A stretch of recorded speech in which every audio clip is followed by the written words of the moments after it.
Welcome everyone to Pathways to the Orchard. Tonight we will be learning Parshat Korach.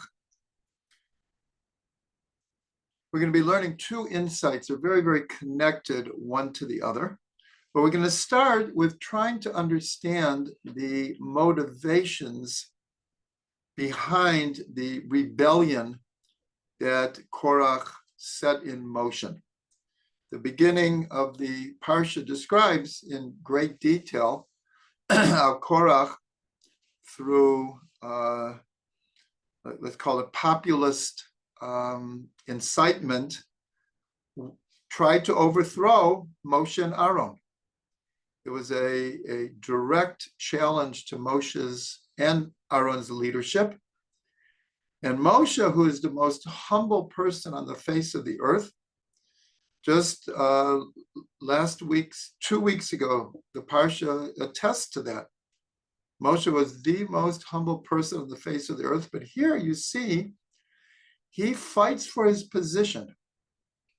You would think someone who's very humble if you're being challenged, but Moshe understood the danger in this rebellion, and he knew that he was divinely appointed. He didn't appoint himself. And so he took a very strong stand to defend himself. In the end, the rebellion fails, and Korach and his followers are quite literally swallowed up by the earth. Very dramatic. But what I want to start with is trying to understand in a deeper way, what were the motivations of Korach? And I want to state this from the beginning. I'm not trying to whitewash or make excuses or justify what Korach did. That's not what I'm presenting here. But what I do want to do is I want to go deeper into who Korach was and what was fueling his rebellion. And we're going to see that later, it won't be revealed until later, why I would take such a track. So first of all, what we'll call the simple, literal majority weight of opinion is that Korach was jealous. He was power hungry. He was angry. Remember, he's a cousin of Moshe. And he doesn't understand why Moshe and Aaron's sons seem to have all the power in Israel. He's also from a very holy family. And he feels left out and does not want to accept it. And so the usual thing is that he was very cunning. There are many midrashim that talk about how he challenges Moshe. He was very sharp, and he was serious. He wanted to overthrow Moshe and Aaron. So that's how we understand that we'll call it a bad midot. He just his characteristics somewhere along the line devolved into jealousy, anger, and egotism. But let's put the story into context. Actually, I'll mention a midrash here that he was a Levi. He was from the house of Levi. All the Kohanim are also from the house of Levi. Moshe was a Levi. Aaron was a Levi, but then he was appointed and he became the family of the Kohanim. But at that point, the Kohanim was Aaron and his two sons. Two of his sons had died already. That was the total of Kohanim. And so the Midrash says that when the Levites were inaugurated into their service, they replaced the firstborn. God chose the Levites to have all of the privileges of the firstborn. And therefore we could follow that and understand in the beginning of the Parsha the main followers of Korach were from the tribe of Reuben. Reuben was the firstborn, and he just lost all of the privileges of the firstborn. So you could understand why they joined the rebellion. Again, I'm not justifying, but we can understand why they were upset. All of the privileges, not just of the family of Yaakov, from like all of history, the firstborn always had special rights and privileges and power. And here they're being replaced. So they're the main followers of Korach. And so when they were inaugurated, the Levites, and Korach was one of them, they had their whole body shaved. That was part of the God-given divine regulations for the inauguration of the Levites. And so the Midrash says that Korach had all of his hair and his entire body shaved off. And when people saw him, they said, "Is this Korach? Like, what happened to you?" And he said, "Look what Moshe did to me." Now that again was an excuse. In a certain way, he was being granted all these privileges for being a Levi. But nonetheless, he used that as an excuse to be angry. And he probably was angry. He probably was embarrassed. And look what Moshe did to me. So let's again look at the context. This parsha follows Parshat Shalach. Parshat Shalach, we know that the spies were sent. They spent 40 days spying the land. They came back with an evil report. And they said that we can't go into the land. They're too strong for us. And there was a rebellion in the camp. People said, let's pick new leaders and let's go back to Egypt. As a result of this, the decree was a year for a day. In other words, they had spied out the land for 40 days. This generation would spend 40 years in the desert until there was a new generation that would be more fitting, at least in God's eyes, to come into the land of Israel. So here we see rebellion already, that people said, let's pick new leaders and go back to Egypt.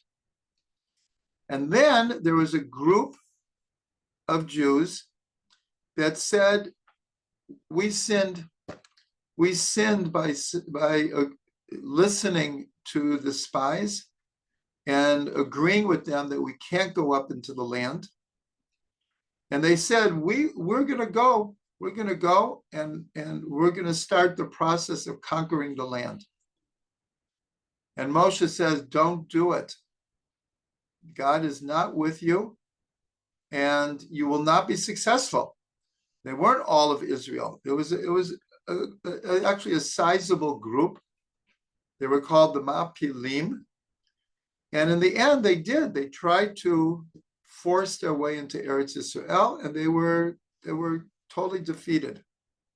So here we see a second rebellion.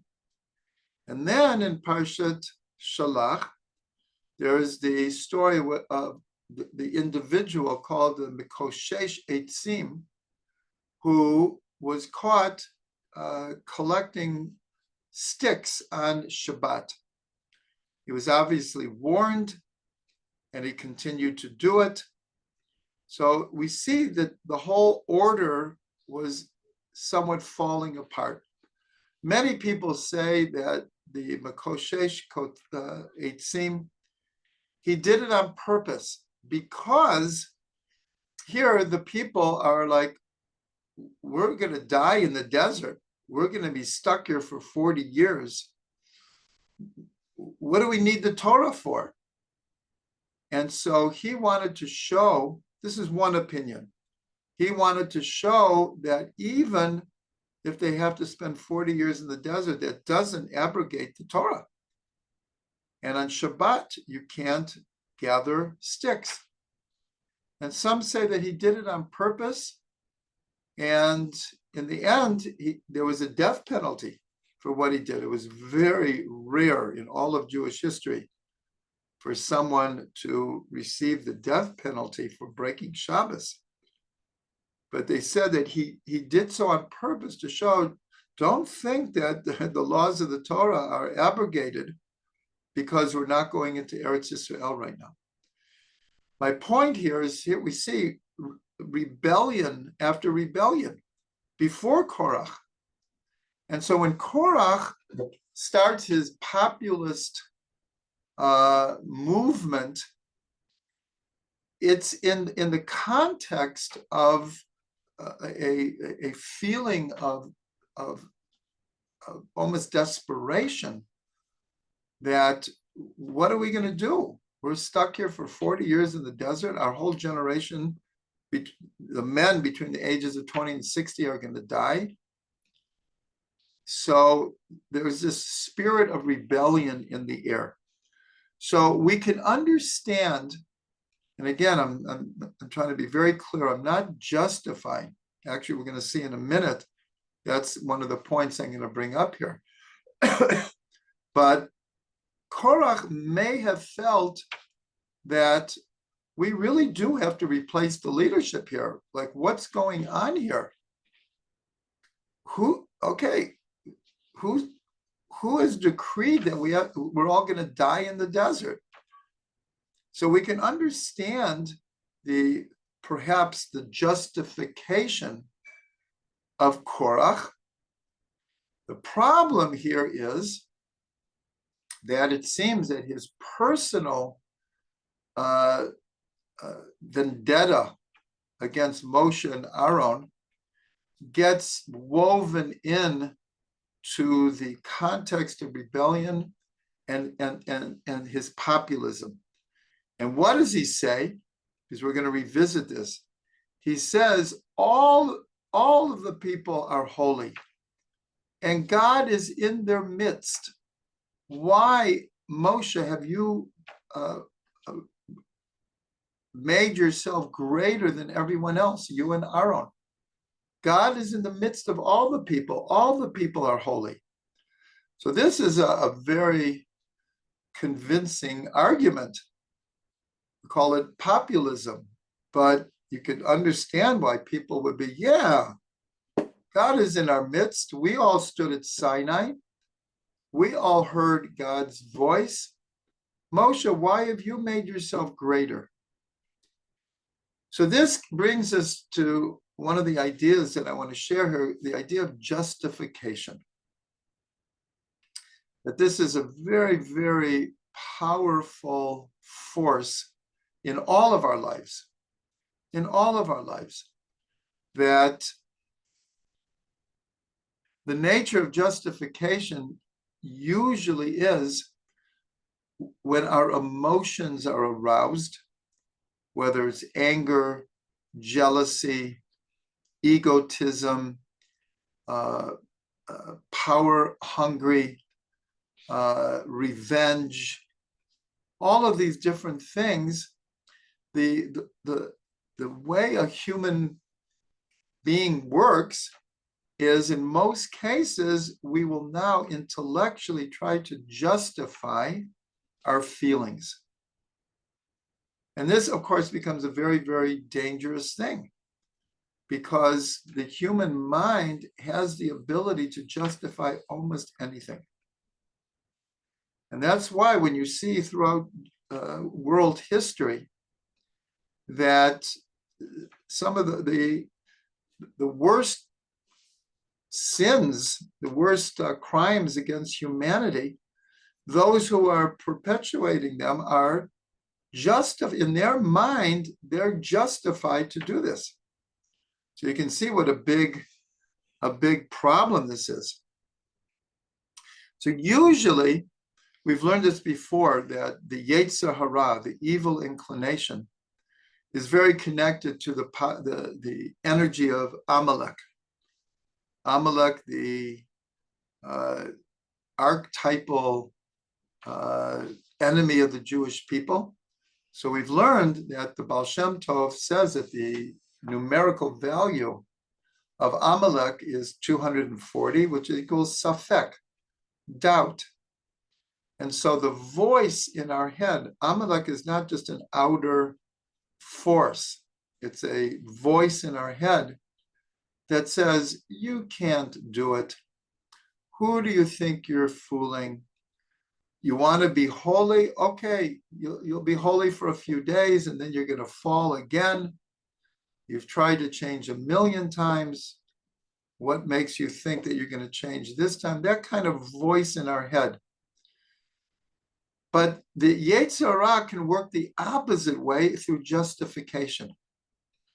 And it can take the worst personality traits and justify our relations with other people, our doing all kinds of things that we shouldn't do, but we find a way to justify it. And so here we could see very, very much a deep strata of what's going on with the story of Korach, is that he seemed to be able to justify his whole rebellion. And along with all of the commentaries, I'm certainly not disputing the idea that it was being fueled by jealousy and anger and egotism and a desire for power. But he was able to dress it up in a way that made sense probably to him and to his followers. Now, the reason that we need to try to understand a deeper aspect of who Korach was, because there is one tradition that until this incident, Korach never did anything wrong in his life. So which is very interesting that we'd have this tradition, and then all of a sudden, he's leading this rebellion against Moshe. But this is to teach us. It says in Pirkei Avot, a person shouldn't trust themselves until the day that they leave this world. In other words, we shouldn't be so sure that we're such a righteous person, that the Yetzer Hara is working overtime. The evil inclination is always working overtime to make us fall. So here we have this tradition that Korach was really a righteous person. And until this whole incident, he seemed not to have done anything wrong. And then we have the teaching from the Arizal, really a startling teaching from the Arizal, where he says that in the future, Korach will be the Kohen Gadol. Where does he get such a thing? So he actually sees it. Now remember, the Arizal received his teachings with Ruach HaKodesh, with divine inspiration. But he looked at a verse that says, Tzaddik ketamar yifrach. A righteous person will sprout like a date palm. The date palm is the tree of majesty in Eretz Yisrael. It represents majesty. It actually appeared on many of the coins of ancient Israel. So the Arizal said, look at the last letters of these three words. Tzaddik, the last letter is a kuf. Kitamar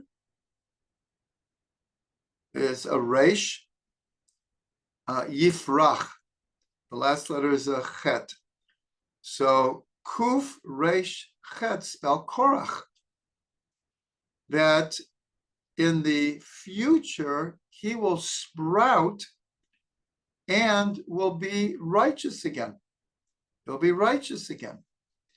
So this idea is a bit of a startling idea, but the implication here is a very deep implication, that, and it goes along with this midrash, that until this incident, Korach never did anything wrong.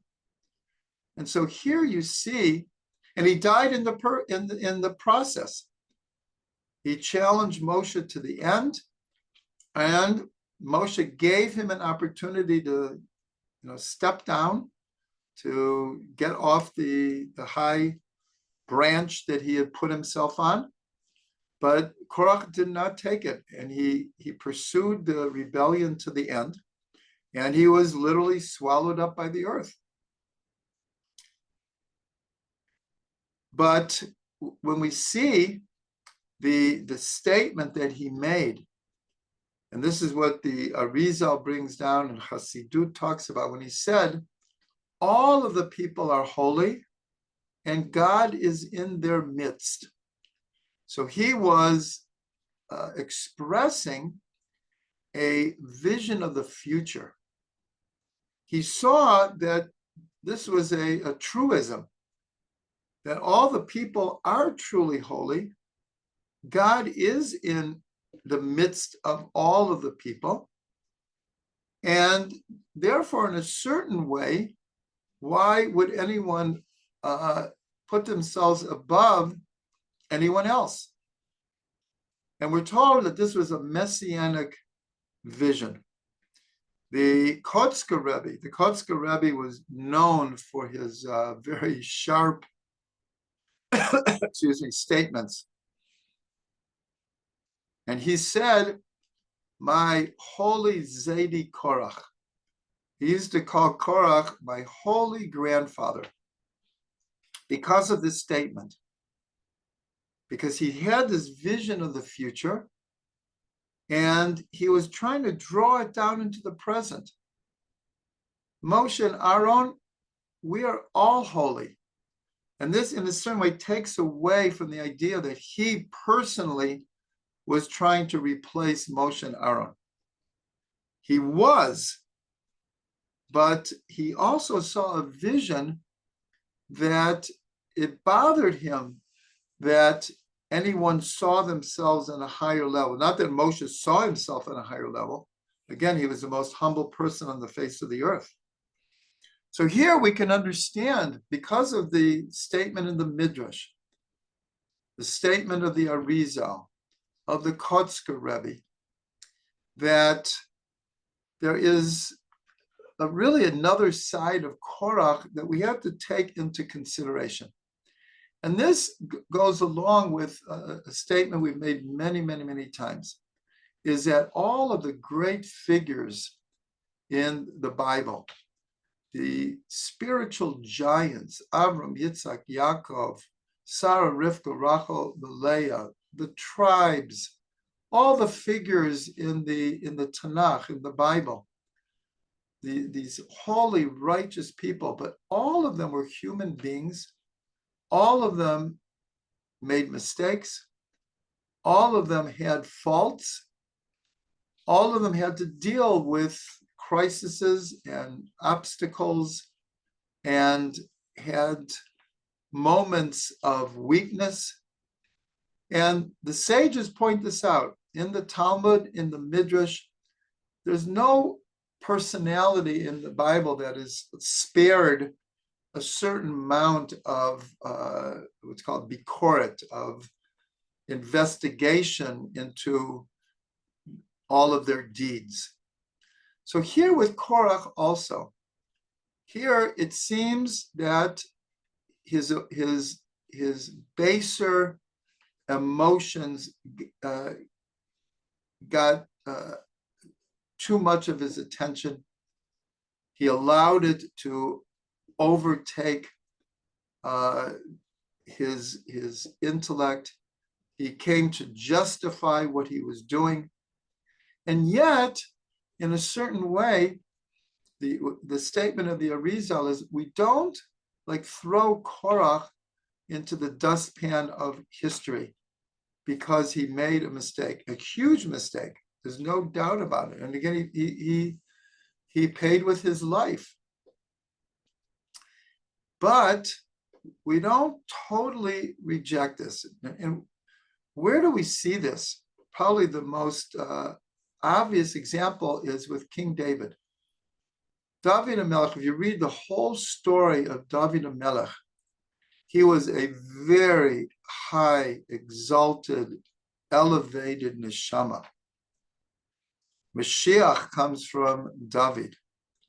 The kingship comes from David. But when you read the story, David had some pretty raw emotions. He made some major mistakes in his life that he paid dearly for. He paid dearly for. But we see that in God's eyes, he never rejected David. In other words, it's the same that we would want from God for ourselves. Because we all make mistakes. We all allow our emotions to get the best of us. One minute we're the most righteous in the world, and the next minute we're teetering with a lack of faith or our baser emotions. And so we would want God to also be forgiving with us. We all mean the best, we want the best, but we have our faults, we fall. And so here with David, we see that ultimately God not only didn't reject him, but he made the everlasting kingship come from David. And so here we could see that the Arizal, in a certain way, is taking the same track with Korach, not justifying what he did. Moshe did absolutely right by standing up to him. It would have been a disaster if Korach would have taken over. But here we're just getting a different view, a wider view. And so when Korach says all the people are holy and God is in their midst, so this reminds me of one of my favorite statements. I've said this a number of times in different classes from Reb Shlomo, where he would say, not every Jew is holy, but every Jew is the holy of holiest. What did he mean by this? On the surface, and not just the surface, in reality, not every Jew is holy. There are many, many people who do many not right things. But in the core, in the inner point of the soul, every Jew is the holy of holiest in potential. This was a very important teaching from Reb Shlomo. And so he almost took what Korach was saying one step further. Not only is every Jew holy, but he was saying every Jew is the holy of holiest. But on the surface and in people's actions and thoughts and speech, no, not every Jew is holy. And even those who are holy have their moments that they're not so holy. So here we're just trying to see a fuller picture of not just Korach, it's speaking about us. It's speaking about us, and especially this idea of justification, that we all do this. We all have ways of justifying things that we maybe shouldn't be thinking or saying or doing. And so we should keep this in mind and not allow just carte blanche to the power of justification to justify just about anything. So like everything in the Torah, there's a bit of Korach in all of us. There's a little bit of rebelliousness in all of us, and there's a little bit of ego and jealousy and anger in all of us also. But hopefully we can learn to overcome these things and really merit the idea that we are all holy and God is in our midst. So the second insight is very, very connected to this. It's almost like a continuation, but it will have a different theme. And that's the idea that one of the midrashim that is trying to understand where is Korach coming from. So one of them says that Korach, again, he was a very high neshama, that he had a certain level of prophecy, and he saw that in the future, the prophet Shmuel would come from his line, from his lineage would come Shmuel, and many of the sons of Korach who are found in the Psalms. If you look in the Psalms, and I'll mention the exact ones, Psalm 42, 44 through 49, 84, 85, 87, and 88 are all attributed to Bnei Korach, the sons of Korach. So the Midrash says that Korach looked into the future and he saw all of these great people coming from him. What's interesting is we know very little about the lineage of Moshe. Very little. And so Korach, again, with prophetic insight, is, well, look at the lineage of Moshe and look at my lineage. So he justified, I should rule now. Why is Moshe ruling? I'm on a higher level. So that's what the Midrash says. And one of the verses that he saw prophetically is the 99th Psalm. And what's interesting is the Psalms 90 through 100 are attributed to Moshe. And in this psalm, we sing it every Kabbalat Shabbat, every Friday night. This is one of the Psalms that's part of Kabbalat Shabbat, the 99th Psalm. And it says, Moshe v'Aaron b'kohanav, u'Shmuel b'korei shemo. Moshe and Aaron, the priests of God, and Shmuel, who called upon God's name. So here, in other teachings, we see Shmuel is compared to Moshe and Aaron. Shmuel was also a very righteous person, one of the greatest of all the judges. He was actually in a transition period between the judges and the prophets. And he was actually called a ro'eh, a visionary. But Shmuel was, he anointed the first two kings. He anointed Saul, Shaul, and David. He anointed David. So Shmuel was at such a high level. So here again, Korach is saying, whoa, Shmuel, my descendant, is being compared to Moshe and Aaron. So I should also be compared to Moshe and Aaron. I should also be in a position of power. But what he didn't see is that all these figures that he sees, Shmuel and the Bnei Korach, are coming from his sons. Now, what happens here is Korach and his family and his followers are swallowed up by the earth. So we would think that this included the sons of Korach.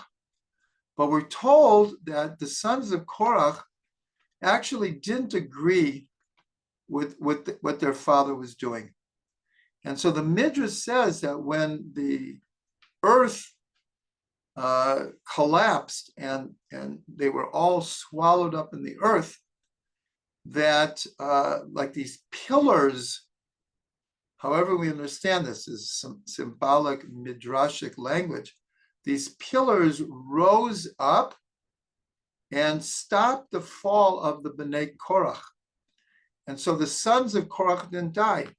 And later in Parshat Pinchas, later in the book of Numbers, it's going through the lineage of the first, through the lineage of the different tribes. And it starts with Reuven. And as I said, the main followers of Korach were from the tribe of Reuven, especially Datan v'Aviram.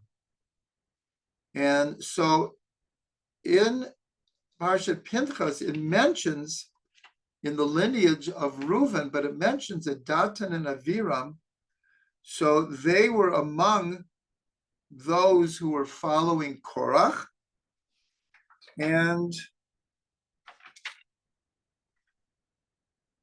that the earth swallowed them up. But then it says, "U'bnei Korach lo metu." It says explicitly. So the Midrash is really basing itself on the text. It says explicitly, even though we would think that they all died. Here it says specifically, "U'bnei Korach lo metu." And so Shmuel and all of the Bnei Korach who wrote the Psalms, they're coming from the sons of Korach, and not really from Korach himself. But that he didn't see. He saw all of these great people, and he used that to justify his actions, but he didn't see that his sons were saved because they didn't agree with him. They didn't share the same fate. So this brings us to the subject I want to talk about, is what's called unclear prophecy. That there is clear prophecy, and we're told the only one who had absolute clear prophecy was Moshe Rabbeinu. And it's described that he looked through an asplakaria ha'meira, through a clear pane, a translucent pane. All the other prophets saw through an asplakaria lo meira, a somewhat like a frosted window, not totally, and you couldn't see anything, but a kind of a window that you could see the images on the other side, but it's not exactly clear. And so we're told that that was the difference between Moshe and all the other prophets, that even though the words of the prophets, so many of them were based on the people's actions. In other words, the good prophecies from the prophets, again, we're not saying that because it wasn't absolutely clear that they weren't true. We know that because right now, here in Israel, we are living proof of the words of the prophets. Everything that the prophets said would happen, the ingathering of the exiles, the rebuilding of the cities, sovereignty, the rebuilding of Jerusalem, the land, the desert turning green and productive. All of these were the prophecies. So it's not like they didn't see clearly, but there is this idea of what's called unclear prophecy. So that's what I want to explore now, because Korach had unclear prophecy. He saw something clearly, but it wasn't completely clearly. So let's just go through a number of examples in the Torah where we also have this idea of unclear prophecy, where someone sees something and there's a reality to it, a truth to it, but it's not completely clear, therefore not completely manifest. And here's just a few examples. The astrologers of Pharaoh. So they come to Pharaoh and say, we can see in the stars a redeemer is about to be born to Israel, and he will redeem Israel. So Egypt has a big problem. How are they going to stop this? And the astrologers say the redeemer, he will be judged through water. And so this leads to Pharaoh saying, drown all of the male children until the astrologers will see that the danger is past. And that's the basis of Pharaoh's decree to drown all of the male children.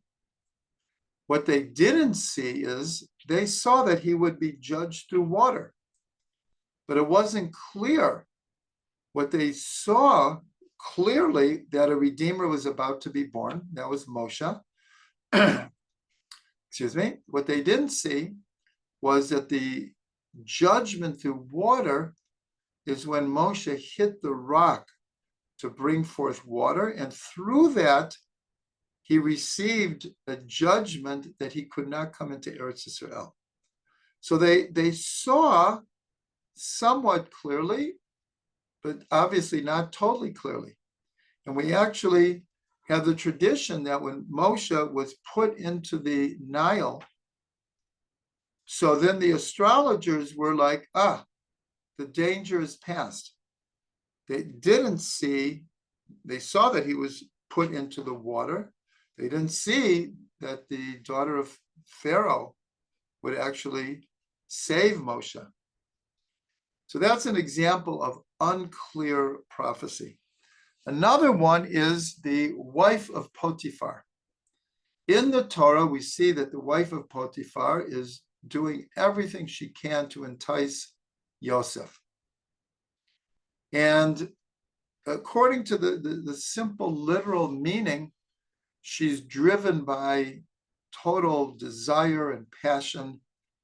The Torah says that Yosef was beautiful, and everything that he touched was successful. Here he's in the position of a slave, but nonetheless, the wife of Potiphar sees something, sees his potential. And according to tradition, she is driven by pure, raw desire, but she also had we'll call it a prophetic vision that she would have children with Yosef, that she was meant to be with Yosef. I'll take back the children thing, that she was meant to be with Yosef. And so the Arizal explains that like everyone, like we talked about Korach in the beginning of the class, everyone has what we'll call a good side and a more negative side. So the negative side of Potiphar is being driven by pure raw desire. There was a good side of Potiphar, that she was attracted to the spiritual nature of Yosef, not just his physicality, that she saw his potential, and she felt prophetically that she was meant to be with him. So the Arizal explains that later Yosef, part of the soul of Yehoshua, of Joshua, was the soul of Yosef. And that part of the soul of Rachav is actually the Haftorah from this past Shabbat. This is when we conquer Jericho. And this woman, Rachav, so she gives safety to the spies that were sent. And she works out a deal that her family would be saved, because she sees that Israel is meant to conquer the land and that God is the true God. So according to tradition, Joshua actually marries Rachav. So the Arizal explains this is what the wife of Potiphar saw. She saw she was meant to be with Yosef. But here it took another lifetime for that to evolve. So here again, she she thought she was seeing clearly in this lifetime, but it was unclear, but it was partly true. With Yaakov, we have many, many examples. When he tells his children, Radu, go down to Egypt. And so Rashi explains that the word Radu, go down, is Gematria 210, which is the exact amount of times that we actually spent in Egypt, 210 years. Another one with Yaakov is when he sent Yosef to check on the piece of his brothers. It says he sent him from the Emek Chevron, from the valley of Chevron. So a classic Rashi states, what does this mean? Chevron is not in the valley, it's in the mountains. So what could it possibly mean that he sent them from the valley of Chevron? So Rashi explains that the word valley, emek, is also the same word as deep. That's why a valley is called emek, because it's deep. And he says that he sent him as the question to this day is, did he know in clear prophecy or unclear prophecy what he was sending Yosef to do? We assume it was unclear prophecy because he mourns for him for 22 years. Now, it could be that he was mourning him because he understood that we're meant to go down to Egypt. The question is, when he sent Yosef, did he know that he was starting the process through which the Egyptian exile would happen? Because from him sending Yosef, he was sold into slavery, and eventually the brothers come down, and the whole story of how everyone went down to Egypt. And so Rashi explains, Emek Chevron, who's buried in Chevron? Avraham. And Avram was the one who heard the prophecy from God at the covenant of the pieces, Brit Ben Abitarim, that your descendants will go down into exile. So when it says that he sent Yosef from Emek Chevron, the question to this day is, did he know clearly what he was setting in process, or it was like unclear prophecy? He did it and he didn't even understand the ramifications of what he was saying or doing. It also is brought down, Rashi brings down, when the brothers bring back a coat that they had dipped in the blood of a goat. And they said to him, do you recognize this? They didn't want to come out and tell him what they had done. And Yaakov says, a wild animal has eaten him. And Rashi says an amazing thing. He says he saw in unclear prophecy the wife of Potiphar, with her wild desires, was going to pounce on Yosef, and Yosef would end up in jail for 12 years. So Rashi brings down again that he saw, but not 100% clearly. It was unclear prophecy. Another example is the prophet Jonah. You know the whole story. He tries to run away from God. In the end, he ends up going to Nineveh, and he delivers the message from God that says, in 3 days, Nineveh will be overturned. That's what he told the people of Nineveh.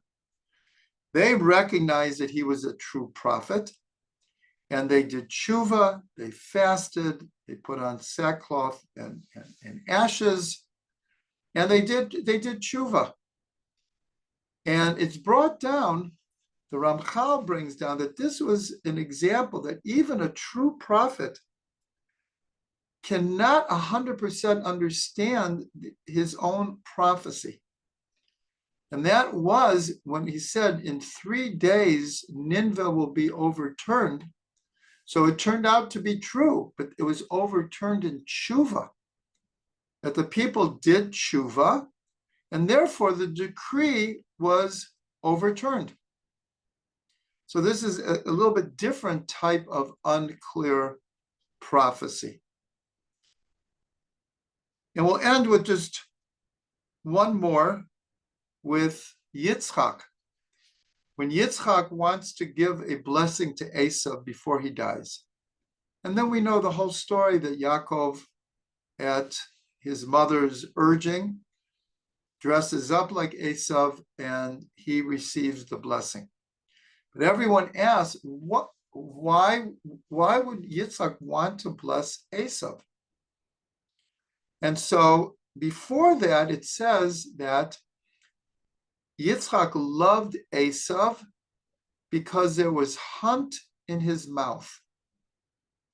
What does that mean? The literal understanding is that Esav was a hunter. And he loved Esav because Esav would hunt and bring back types of food that he really loved. And therefore, he had hunt in his mouth. That's, in a certain way, a very superficial kind of understanding of who Yitzchak was. So it's explained in Chassidut. What does it mean there was hunt in Yitzchak's mouth? He was hunting for sparks of holiness in Esav. He saw tremendous potential in Esav, tremendous potential. But he saw that Esav was a bit off the derech. He was going on a crooked road. But he saw his potential.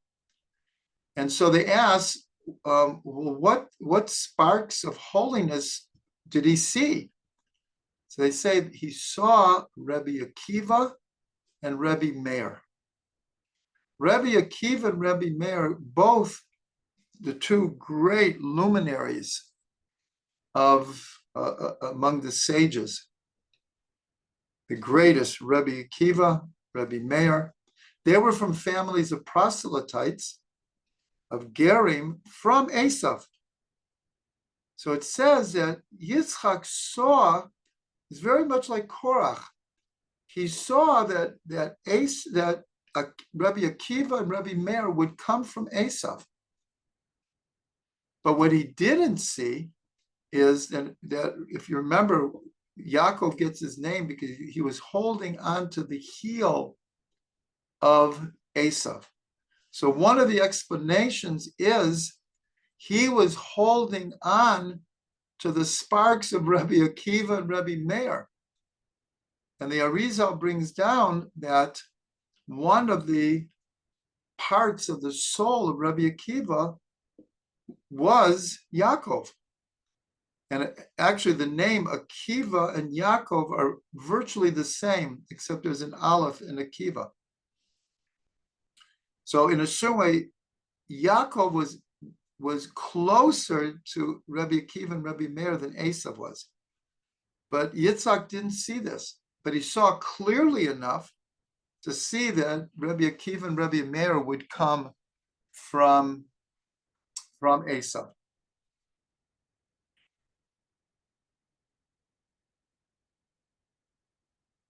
So here we're going to wrap this up by going back to Korach.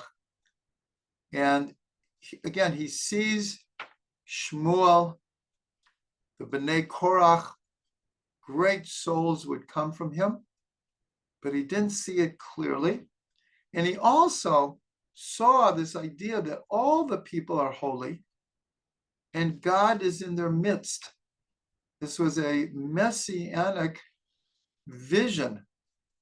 And in a sense, he saw that clearly. What he didn't see clearly was that now, in his time, the world wasn't ready for that. That he didn't see clearly. So actually, I'll mention one more. Because we spoke about David before, King David, and how God forgave him for all of his misdeeds.